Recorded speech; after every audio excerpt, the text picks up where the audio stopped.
कहानी की शुरुआत होती है यूनाइटेड किंगडम में। इस बड़े और ऐतिहासिक आइलैंड पर जिंदगी एकदम नॉर्मल चल रही थी, लेकिन अचानक एक दिन लोगों के दिमाग में हैवानियत छा गई। वो एक दूसरे को मारने लगे मानो पागल हो चुके हों। इस बीमारी से ज्यादातर लोग इन्फेक्ट हो गए, लेकिन कुछ लोग किसी तरह बच भी निकले। इसे रेज वायरस का नाम दिया गया। ये वायरस पूरे यूनाइटेड किंगडम के आइलैंड पर फैल गया। पूरी दुनिया में यहाँ के लोगों का आना जाना बंद कर दिया गया ताकि ये वायरस आगे ना फैल सके। यहाँ तक कि बचे हुए लोगों को भी वहीं छोड़ दिया गया। इस घटना को 28 साल बीत गए। बचे हुए लोग छोटे छोटे बाहरी इलाकों में जी रहे थे। ऐसे ही एक कस्बे में एक बाप ने अपने बेटे स्पाइक को उठाया और कहा कि आज तेरा बड़ा दिन है। बाहर दूसरे लोग भी अपना अपना काम करने में लगे हुए थे। इन लोगों के पास कोई टेक्नोलॉजी नहीं थी, तो ये पुराने जमाने की तरह बिल्कुल आम तरीके से रहने लगे थे। स्पाइक तुरंत उठा और तैयार हुआ। उसने अपना सामान पैक किया। दरअसल आज स्पाइक पहली बार उन इन्फेक्टेड लोगों के इलाके में जाने वाला है। वो अपने पिता के साथ खाने पीने का सामान ढूंढने जाएगा, और एक बार अगर वो शिकार के लिए चला गया तो बच्चा नहीं रहेगा, मर्द बन जाएगा।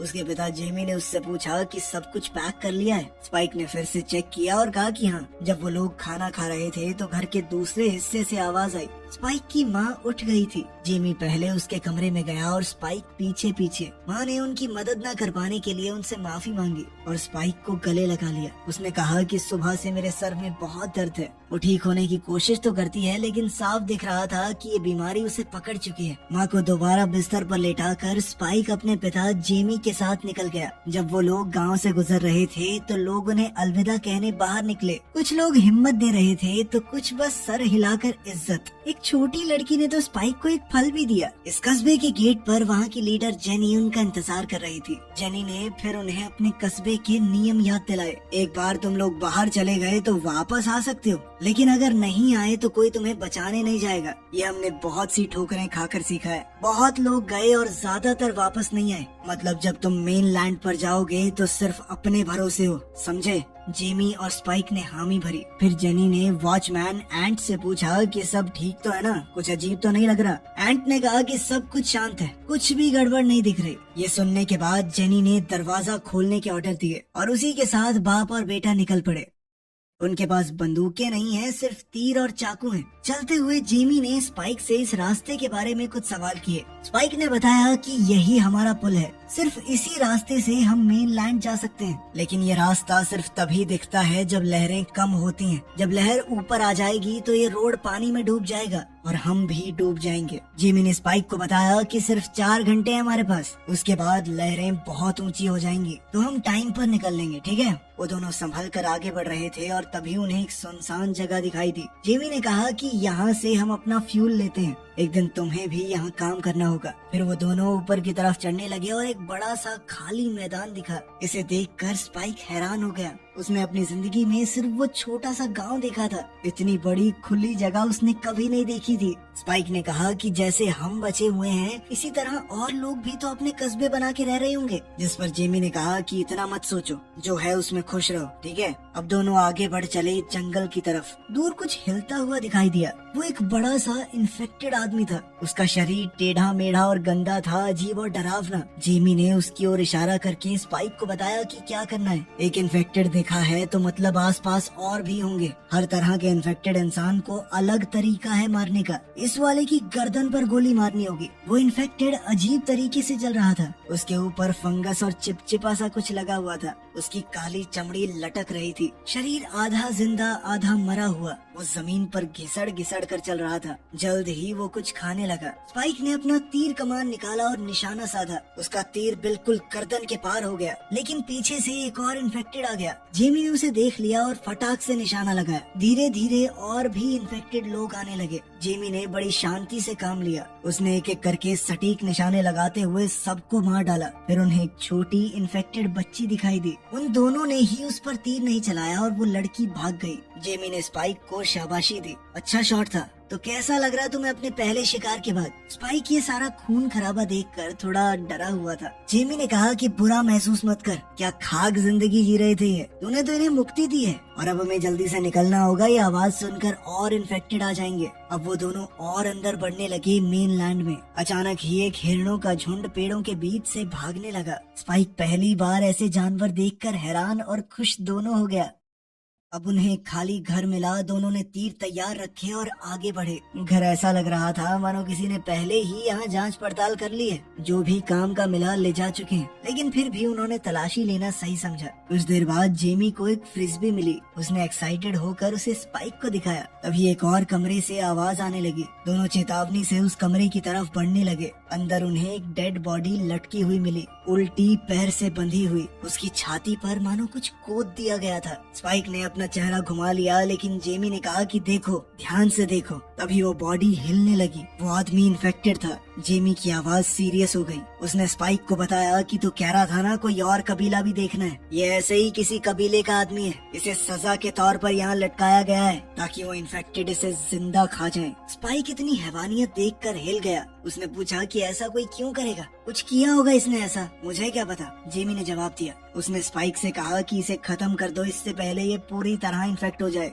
इस आदमी को इसके दर्द और तड़पन से मुक्ति दे दो। स्पाइक थोड़ा हिचकिचाया, जिसके बाद वो आदमी झटके लेने लगा, फिर तेजी से हिलने लगा, जिससे रस्सी टूट गई और आदमी जमीन पर गिर पड़ा। उसी पल स्पाइक ने एक तीर उसके सर में दाग दिया और वो आदमी मारा गया। जेमी ने खुश होकर कहा कि बढ़िया, ये सही किया तुमने। और दोनों आगे बढ़ गए। दोनों जंगल के अंदर बढ़ रहे थे। आगे उन्हें एक हिरन के बचे हुए टुकड़े मिले, फाड़े हुए, इधर उधर बिखरे हुए। ये देखकर स्पाइक को घिन आ गई। पहले लगा शायद किसी बाज ने खाया होगा, लेकिन हिरन का सर उन्हें पेड़ के ऊपर लटका हुआ मिला। इससे सब कुछ साफ हो गया। इसका एक ही मतलब है कि यहाँ पर एक अल्फा है। अल्फाज बाकी इन्फेक्टेड लोगों जैसे नहीं होते। ये ज्यादा ताकतवर, तेज और चालाक होते हैं। इंसानों की तरह काफी हद तक सोच सकते हैं। जेमी और स्पाइक तुरंत समझ गए कि जल्दी से वापस जाना होगा। स्पाइक ने पूछा, हम वापस जा रहे हैं? जेमी ने कहा कि तुमने अपना शिकार कर लिया, इसी के लिए आए थे, अब सवाल मत करो। लेकिन स्पाइक और सवाल पूछने लगा। जेमी ने उसे एकदम चुप होकर चलने के लिए कहा। दोनों तेजी से वापस जाने लगे, लेकिन अब देर हो चुकी थी।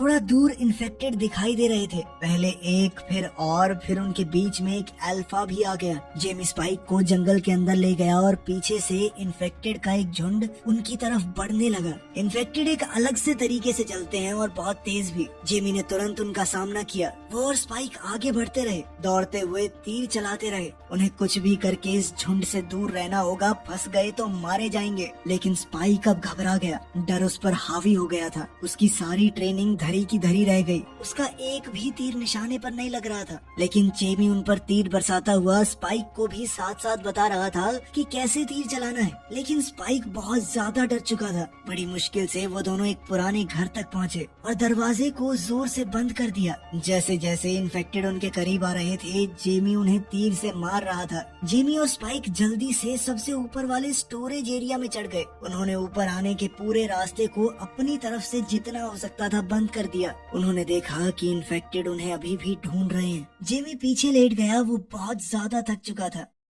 रात को उन दोनों ने दूर से देखा कि अल्फा दूर खड़ा उन्हें देख रहा है। जेमी ने स्पाइक को बताया कि ये बाकी सब जैसा नहीं है, हम उससे लड़ नहीं सकते, खासकर इन तीरों के साथ तो बिल्कुल भी नहीं। ये काफी नहीं होंगे उसे मारने के लिए। डर के मारे स्पाइक ने पूछा कि अब हम क्या करेंगे, जिस पर जेमी ने उसे बताया कि हमारे पास एक ही ऑप्शन है, बस इंतजार करना। स्पाइक ने अपने पिता से बहुत ज्यादा डर जाने के लिए माफी मांगी। इस पर जेमी ने कहा कि पागल है क्या, तूने तो बहुत अच्छा किया। अपने पीछे इन्फेक्टेड लगे देख के अच्छों की पड़ जाती है। वापस आइलैंड जाने का कोई रास्ता नहीं था और मेन लैंड खतरे से भरा था, इसीलिए वो रात को वहीं रुक गए। तभी स्पाइक की नजर दूर कहीं जल रही एक आग पर पड़ी। उसने उत्सुक होकर अपने पिता से पूछा कि ये क्या है, पर जेमी को इस बारे में पता नहीं था। उस रात स्पाइक को एक बुरा सपना आया। उसकी माँ अंधेरे में डूब रही थी। उसने उनका नाम लिया, हाथ बढ़ाया, पर मदद करने से पहले ही वो गायब हो गई। वो डर कर जाग गया, लेकिन असली दुनिया में भी खतरा था। उनके नीचे का कमजोर फर्श अचानक से टूट गया और जहाँ वो बैठे थे उस जगह का एक हिस्सा नीचे गिरने लगा।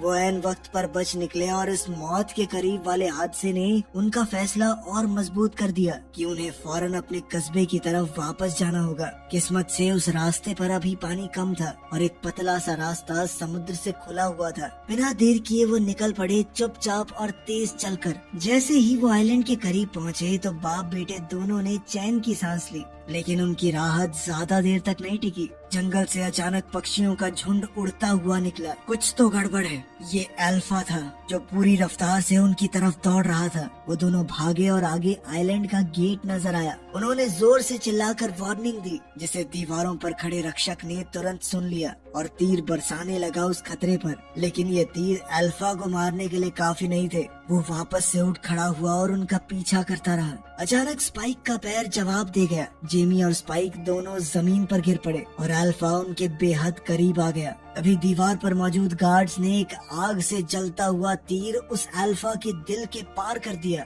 निशाना एकदम सटीक था और अल्फा गिर पड़ा। थोड़ी जांच करने के बाद जेमी और स्पाइक को अंदर लाया गया। सभी लोगों ने पूरे जोर शोर से उनका स्वागत किया। स्पाइक के लिए पूरा जश्न रखा गया। जेमी ने भी सबके सामने उसकी पूरी तारीफ की और कहानियां सुनाने लगा कि कैसे स्पाइक ने सबको ढेर कर दिया। लेकिन इस शोर शराबे के बीच में भी स्पाइक का ध्यान कहीं और ही था। उसने अपने पिता को एक औरत के साथ चुपके से कहीं जाते देखा। उसने उनका पीछा किया और देखा कि वो एक दूसरे के करीब आ रहे थे। ये देखकर वो अंदर से टूट गया। चुपचाप जश्न को छोड़कर वो अकेला घर लौट आया, उलझन और दुख से भरा हुआ। जब वो घर आया तो सैम वहीं था। स्पाइक उसके साथ बैठ गया। उससे पूछा कि उसकी माँ कैसी है। सैम ने कहा कि ठीक है, वो ठीक हो जाएंगे। तब स्पाइक ने अपने दिल की बात कही। उसने कहा कि ये जश्न झूठा है, क्योंकि उसने तो सिर्फ एक इन्फेक्टेड को मारा था और जब वो लोग उसका पीछा कर रहे थे तो वो बहुत डर भी गया था। उसने वो सब बताया जो उसने गांव के बाहर देखा था। लेकिन उस आग वाली बात के बारे में सुनते ही सैम के चेहरे का रंग बदल गया। फिर उसने उस आदमी के बारे में बताया,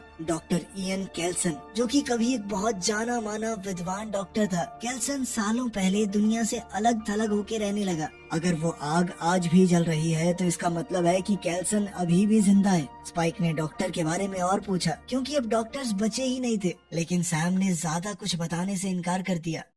अगले दिन जेमी नशे की हालत में घर लौट आया। उसकी खामोशी से थक कर स्पाइक ने उसका सामना किया। उसने कहा कि आपको पता है कि वहाँ एक डॉक्टर रहता है, लेकिन फिर भी अपनी पत्नी को वहाँ नहीं ले जा रहे। दूसरी औरतों के साथ रंगरलियां मनाते फिर रहे हो रात को। इस पर जेमी ने कहा कि वहाँ जाना खतरे से खाली नहीं है। सालों पहले एक मिशन के दौरान हम मेन लैंड पर गए थे डॉक्टर को देखने। वो आदमी लाशों से घिरा हुआ था। पता नहीं कितनी सारी लाशें थी वहाँ पर। एक एक करके उन्हें जला रहा था, लेकिन उसके चेहरे पर शिकन तक नहीं थी और उसने हाथ हिलाकर हमें वहाँ बुलाया। हम बहुत ज्यादा डर गए थे उसे देखकर। वो कोई साइको आदमी है, उसे मौत से डर नहीं लगता। स्पाइक ने पूछा कि अच्छा ये बता दो माँ को क्या हो रहा है। इस पर जेमी ने कहा कि सच बताऊं तो मैं भी नहीं जानता। ये सुनकर स्पाइक गुस्सा हो गया। उसने सीधा कहा कि अपनी पत्नी का ध्यान है नहीं, घूम रहे हो किसी के साथ। ये बात होते ही दोनों बाप बेटे में लड़ाई छिड़ गई। आखिरकार स्पाइक गुस्से में घर से बाहर निकल गया। उस रात स्पाइक ने गांव के राशन स्टोर में आग लगा दी, जिसके बाद लोग बहुत डर गए। पानी की बाल्टियों से आग बुझाने की कोशिश करने लगे।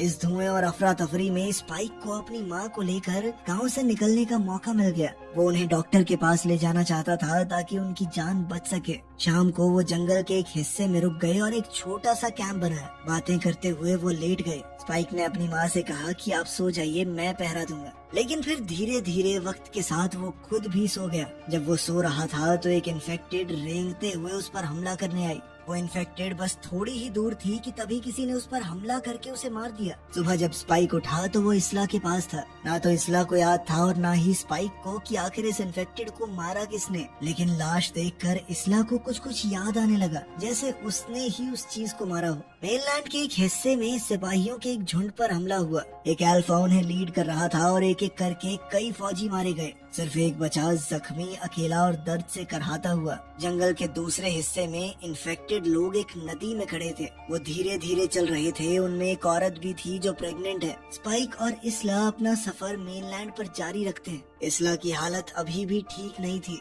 उसे कभी भी अजीबोगरीब चीजें दिखाई देने लगती। स्पाइक ने देखा कि उसकी माँ की नाक से खून आ रहा है। उसने फिर एक इन्फेक्टेड को देखा जो उसके सामने से लंगड़ाता हुआ जा रहा था। वो बहुत पतला और टूटा फूटा था।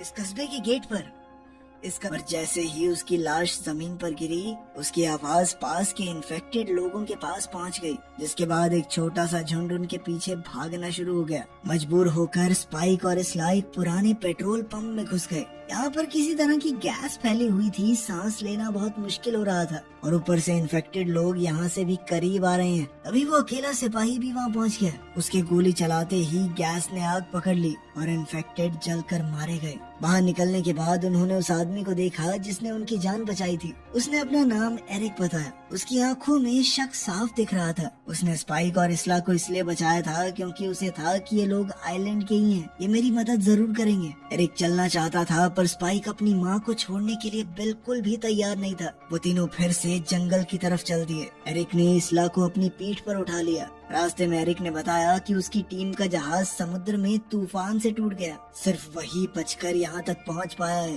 बाकी उसके सारे साथी मारे गए। उसने बताया कि अब मेरी जिंदगी भी तुम्हारी तरह यहीं फंस कर रह गई है, क्योंकि एक बार जो इस आइलैंड पर आ जाए वो कभी वापस नहीं जा सकता।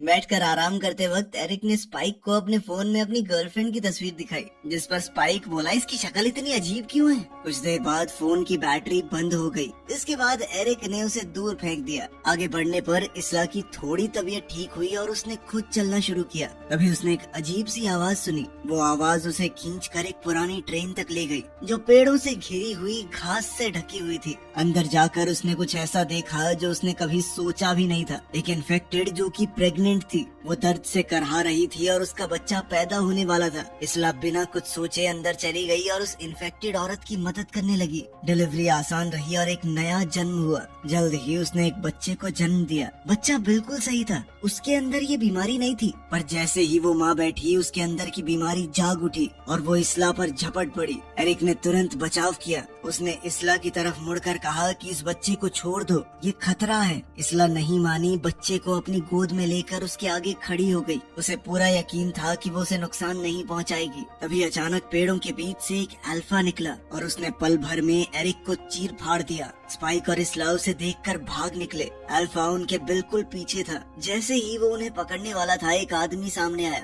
डॉक्टर केल्सन। उसने एक पाइप में फूंक मारकर एक डार्ट सीधा अल्फा को मार दिया। तीर में कुछ तो ऐसा मिला हुआ था कि अल्फा वहीं रुक गया। वो बेहोश होकर नीचे गिर पड़ा। केल्सन ने तुरंत एरिक का सर उठाया और तब स्पाइक को पता चला कि यही आदमी डॉक्टर केल्सन है। उसने अपना नाम बताया और कहा कि हमें आपकी मदद की जरूरत है। डॉक्टर केल्सन उन्हें गहरे जंगल के अंदर ले गया। फिर उन्होंने कुछ ऐसा देखा जो उन्होंने कभी नहीं सोचा था। उसने खोपड़ियों के एक ढेर का बड़ा पिरामिड बना रखा था। हर खोपड़ी एकदम सोच के सेट की गई लगती थी। एरिक के शरीर को जलाने के बाद डॉक्टर केल्सन ने उसकी खोपड़ी स्पाइक को दी और कहा कि इसे भी पिरामिड में रख दो। स्पाइक अभी भी काफी शौक में था। वो बिना कुछ बोले वही करता गया जो कहा गया। फिर केल्सन बच्चे की तरफ मुड़ा। स्पाइक ने उससे कहा कि बच्चा इन्फेक्टेड नहीं है। ये सुनकर तो डॉक्टर केल्सन पूरी तरह हैरान हो गया। ये एक बड़ी खोज थी, यानी कि अब भी चांस है इंसानियत के बचने का इस आइलैंड पर। लेकिन बच्चे को जिंदा रहने के लिए दूध चाहिए। पानी से वो ज्यादा समय तक नहीं बच पाएगा।